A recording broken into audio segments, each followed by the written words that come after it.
Hi everyone, we are home now from our trip to Uganda, East Africa, and our journey home did not go as expected.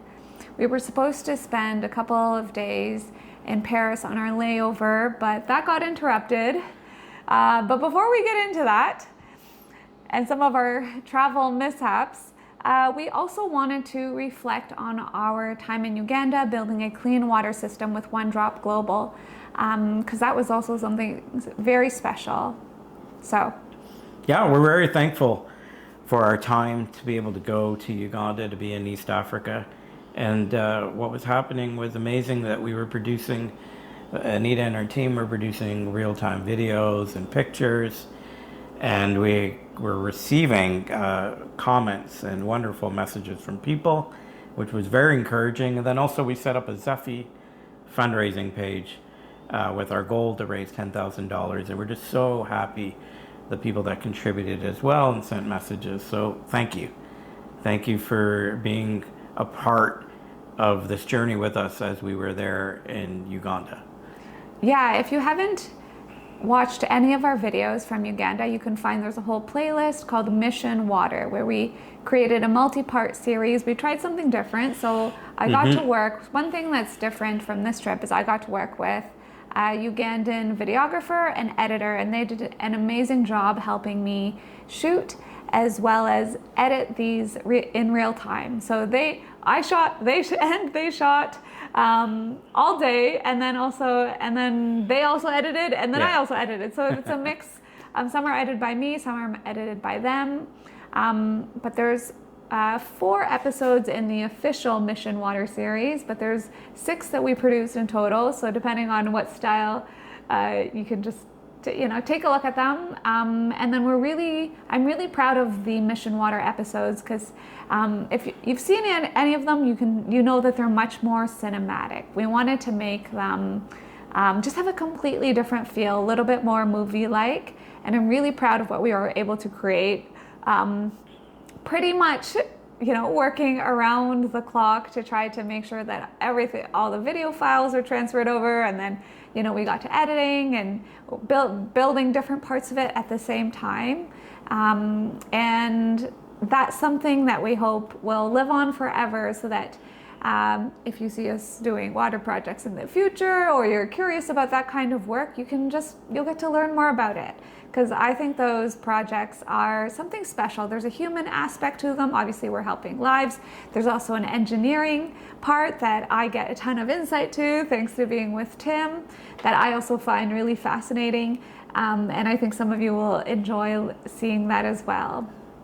So that was kind of my highlight from the Uganda trip. What about you, Tim? So there's quite a number of highlights. Uganda is the first country on the continent of Africa that I traveled to many years ago, and it was nice to return to Uganda, especially with Anita. This is our first time together in Uganda. We were there separately on many occasions. But I think my highlight was being with the team. So over these years, I've built a team that we work with, and these are people that lead the projects, people that work with community leaders, people that work with the tradespeople to do these projects. And it was amazing, again, to travel all that way, to sit down with them and have fun times together, work through problems. On these type of projects, there's always things you have to work through. And then also to eat together and celebrate together. So for me, some of these gentlemen, even a gentleman named Paul, I've been working with almost 20 years. And some of the other ones like Zach, Deo, and Ben, 12, 15 years. So they are part of who I am and part of my life, and getting to know Anita and work together was a wonderful, wonderful part of this. So, and we believe that relationship is key into the success of these types of projects. Relationships with us as One Drop Global and myself, mentoring and guiding, and then also just being there, and then also the relationship that they have with the community leadership, right? And that is important for the success of this type of work. So that was my highlight. There's a lot of laughter. Again, if you've traveled internationally, humor is something that goes beyond language, goes beyond age, goes beyond gender, and we had so much laughter between the people of our team from Kenya and Uganda and then us. It was just a wonderful time. Yeah, so that's let's talk also about, or let me ask you about, so this is, as we've said before, this was our first time doing a water project married. We've done 3 other trips before, 4, depending on how you count it. But this time, what do you think was, did you feel or notice anything different about this time doing it married, and if so, what? So I think part of it when you're married, and for the married folks out there, what Anita takes on, I take on. What I take on, Anita takes on. So a lot of times, maybe when you're working with a coworker or a colleague, and they have things that they're taking on or issues, or they're trying to complete some work, you really just give it to them, right? But in a marriage, whatever's happening that Anita's dealing with also becomes with something that I take on, and vice versa. So it is one of those things that is interesting when it's happening. We saw challenges, and we can talk quickly about them while, let's just say on the project side, one of the challenges, even let's just say off the top of my head, we saw where we put the solar panels wasn't getting as much light as we wanted, so we had to move those solar panels. We dealt with other things to deal with bringing some of the workers back, doing some of the trenching.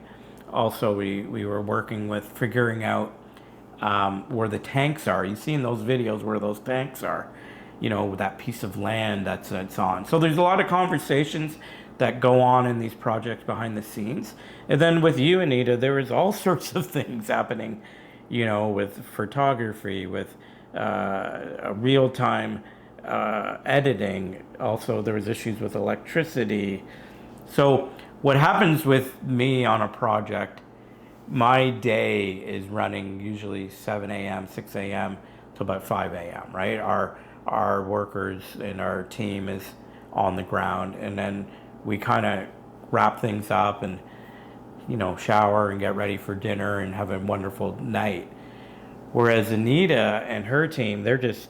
Let me tell this part. So this is the part that Tim didn't know when he first when I first started going on trips with him, but now he knows very well, which is that, unfortunately, for those of us in the camera shooting or filming world, evenings are when you transfer footage, when you charge batteries, when you make sure you have all your gear back in your bag or put anything that you forgot before. And this time, and then also for me, like it's I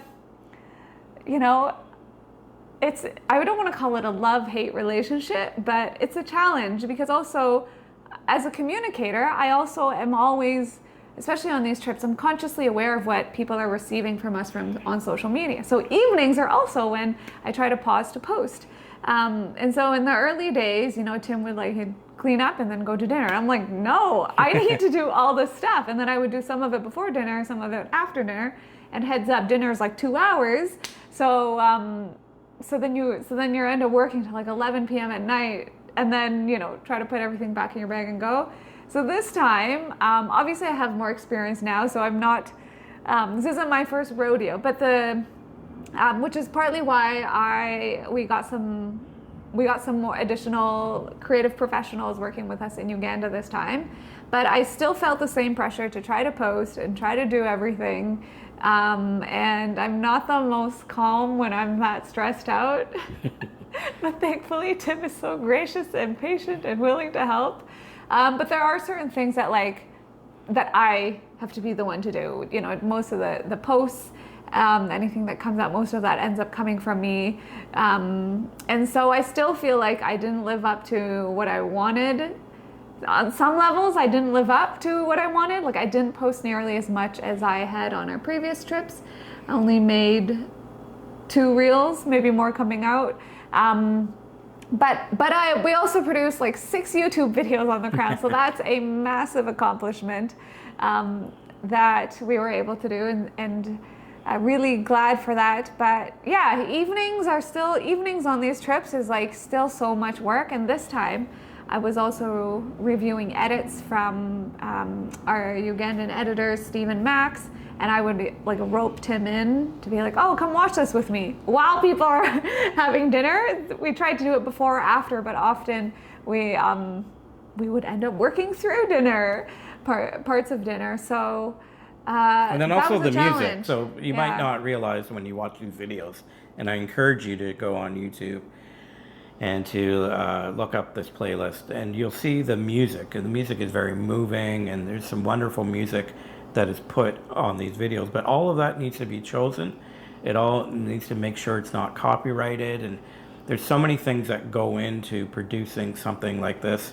And we listen to the music. We had a huge amount of different selections, and we had to choose them, right, and figure out, is this music ready for this scene, or is this music the best for the opening? So just to let you know what all of that was happening while we were there. Yeah. Right? So on one hand, for me doing this married with Tim, there's a greater level of trust that is wonderful.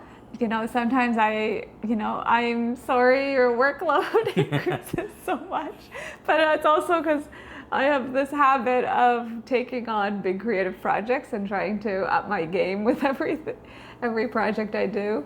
And especially because these water projects are so pivotal, like such a pivotal moment to capture.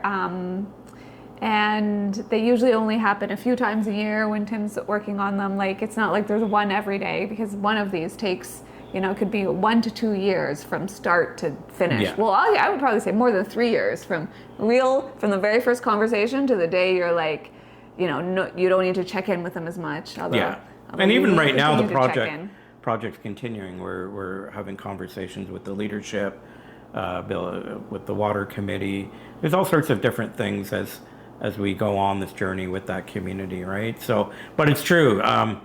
This is the first time that we've done a real-time videos in the 20 years that I've been doing this type of work. And it's not very common. If you look at, I don't know what charity does real-time YouTube videos of this length, because it is that much work, right? And I was putting most of my work into the project side. So now it's also supporting Anita in that side. And he's great at it. And thankfully he likes some of the techie gear stuff. So, when I ask him, can you help charge my batteries and do this and that, he totally understands. Okay, so shall we talk about our journey home that didn't go as expected? So it all started with, I think like the day we arrived, we found out that our return flight was changed or canceled. Yeah. Tim discovered it. Yeah, they sent a message. Yeah.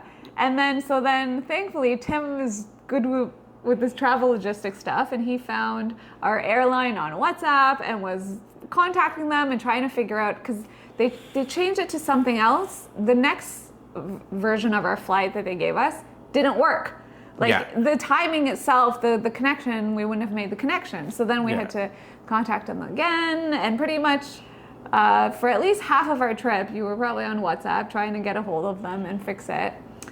Then when we're, after finally landing on a return flight that's good, like the day before we were supposed to leave, Tim discovers. Yeah, I just went on the app looking at it, and then it said the word canceled. And again, when you see that word canceled and you're on the other side of the world, you are like, well, your heart rate goes up. Everything becomes tense, and you got to solve it, right? I'm an engineer. I like to solve things. So I had to figure out ways to deal with it as soon as possible. So while I'm like trying to watch the last edits of the finalize the final cut and then probably post on social media, he's like on his phone, so not and we actually gave ourselves an extra buffer day on this trip because I had a feeling. I was like, let's make sure let's stay one more day. Yeah. After, usually you stay like 1 or 2 days, but we added on an extra day because I just had a feeling you need that day at least. At the very least, we'll be able to finish posts. If not, like for editing, sometimes there's things that take longer. Thankfully, we had it because we ended up needing it. Yeah. And then Tim even ended up at the office of the airline in Kampala, Uganda, like sitting with the airline agent. One morning I woke up, the morning that we found that out. I said, Anita, I'm going. I gotta go. I gotta get a taxi, and I'm gonna go to the head office in the capital of Uganda, and I'm just going to sit down and get this figured out. If you've ever dealt with change of flights or cancellation of flights, and you've been on a phone. And again, I'm from Canada. My accent's a little different.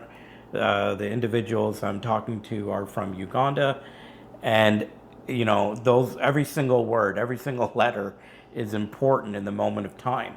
The other thing is time is of the essence, because when you're changing flights and things are so fluid or volatile, it needs to be done really quickly. So I remember back in 2020, when the pandemic was just starting, I was in the country of Rwanda, and the same thing started to happen. They said, we're canceling flights, and I was like, oh no. And I started calling the airline by phone in Rwanda, and nobody was answering. And then my friend said, Tim, just go down to the head office, go to the office. And that is how I did it. I went down to that office, I sat down with wonderful people, and they booked me out. And I was able to get one of the last flights out of Rwanda.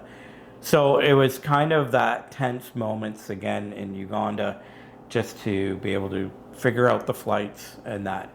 This is the real world of international travel. I would say international travel is becoming more complicated.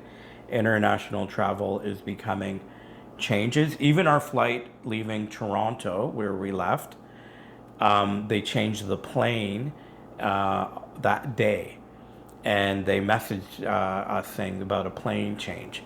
So with all that's going on with the oil prices, and oil prices influence the gas prices, the fuel prices of planes, a lot of times airlines are trying to consolidate flights. They're trying to fly fewer flights with the same number of people. So we were in this, and again, we are international travelers. Anita is an international traveler. Well, and the main thing was by now we're so tired, right? We've been in Uganda for like 9 days, I think, and then we're supposed to leave. We can't leave.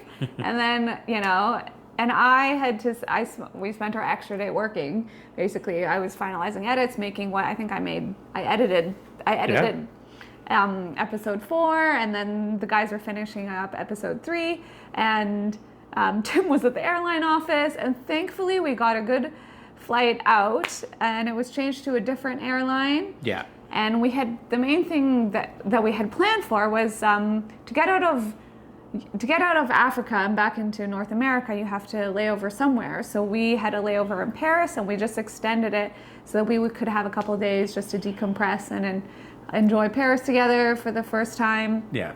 And then that trip got cut by a day short. I think we were supposed to have 5 days. We ended up with like 3.5 days. Okay, we're back. One of our batteries just died, and then I freaked out, but not. Okay. So yeah, the cherry on top was that instead of getting some of the rest that we were hoping for, I was in Paris without my luggage. And I hadn't packed an extra set of clothes or anything like that, because most of my carry-on is the camera gear. And then, I had only spent at least a few weeks packing all of my favorite little outfits to hopefully get to enjoy in the summer in Paris. So that was wildly disappointing to lose all of that. We're still hoping and crossing our fingers. And praying. Yes, praying that this luggage will be found. And I don't know if for people that have traveled, that you're sitting there as the belt is turning and you're waiting for that moment that your luggage arrives. And I remember when we were there, my luggage arrived and we're waiting on Anita's, and I just happened to check the emails, and it said, oh, by the way, your luggage was never put on the plane. So we still hope, pray, cross our fingers that this could be found. And yeah. Yeah, so that really put a damper on. And like, you know, if Tim, one of the other times Tim did a project in Cuba, his luggage didn't make it back, or it got lost somewhere, and he didn't have it for a bit. But he wasn't as, he's naturally more calm and steady, so he won't be as like expressive about being upset. But I was extremely expressive.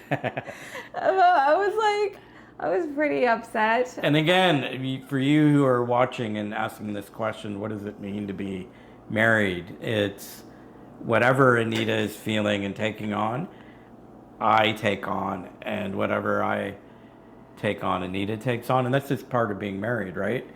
So with all of, I almost felt this was my bag, and I had lost my luggage just because I was so emotionally involved, and I still am.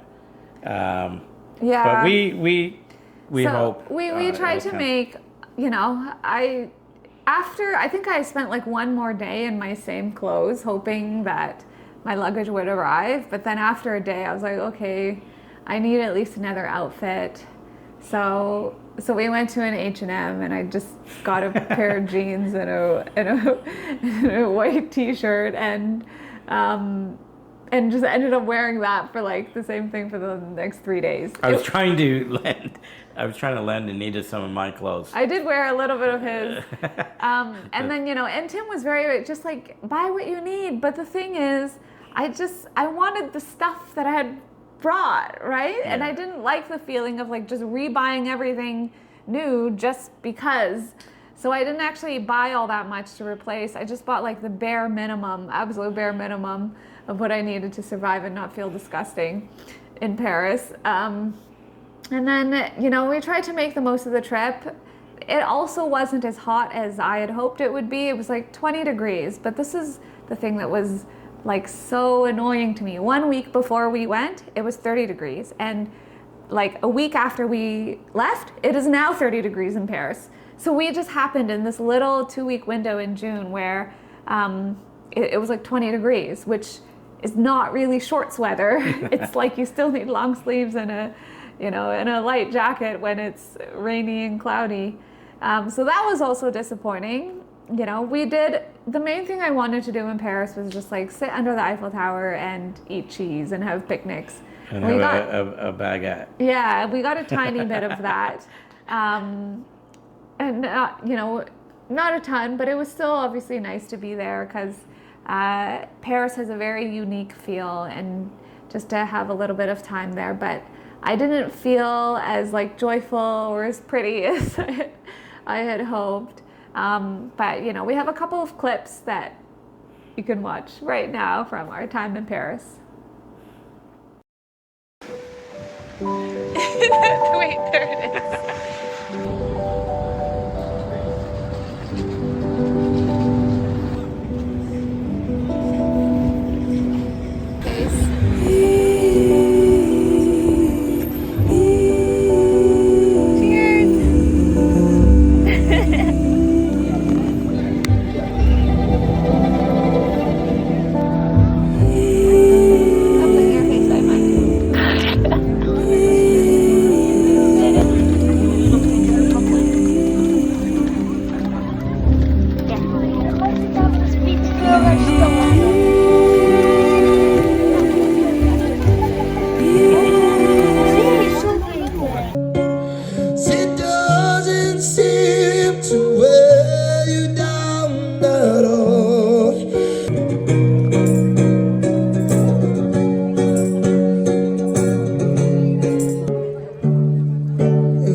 Is there anything you want to say about our trip in Paris?